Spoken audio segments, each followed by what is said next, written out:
Kate Hudson may have tried and failed to lose a guy in 10 days, but she succeeded in cementing her status as one of Hollywood's rom-com queens.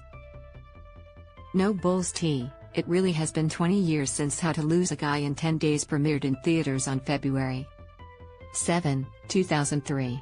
And 2 decades later, audiences still can't get enough of palpable chemistry and playful banter between a then 23-year-old Hudson, fresh off her Golden Globe win for her breakout performance in Almost Famous, and Matthew McConaughey, 33, and fresh off from waltzing off with Jennifer Lopez in The Wedding Planner, with the movie going on to become a classic rom-com for the ages.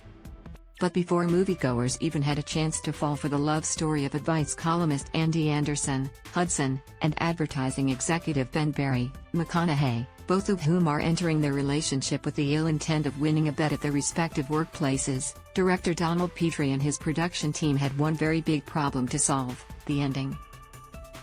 In one early version of the draft, Ben finds out about Andy's deception first, so he makes her life miserable at the party, embarrassing her, and you hated him, Petrie exclusively told E! News. So in the next version we said, okay, well, let's have her find out first, and she found out first and made his life miserable and hated her. The solution ultimately came from an unexpected source, comedy writer Tim Herlihy, who is mostly known for penning beloved Adam Sandler vehicles such as Billy Madison and Big Daddy. He did a brilliant job, Petrie recalled, because if you look heavily at that scene, they are each finding out about the other at exactly the same time. And thus, they are each acting out on each other simultaneously. It's always a fun push and pull between these two characters that really made it so wonderful. Given that Andy is doing everything in her power to drive Benjamin away, while wooing her in order to land a major account at his firm, Petrie said there were constantly conversations on set about how to make sure viewers would still root for the characters, both as individuals and as a couple.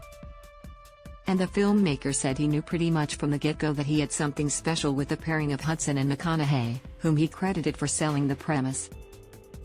In the scene where Ben has first encountered the craziness that Andy is putting on him, he says, "I don't get it. What happened to this wonderful girl who is smart? You can tell he really likes her," explained Petrie. "Hess not just doing this for the bet. And she does the same thing.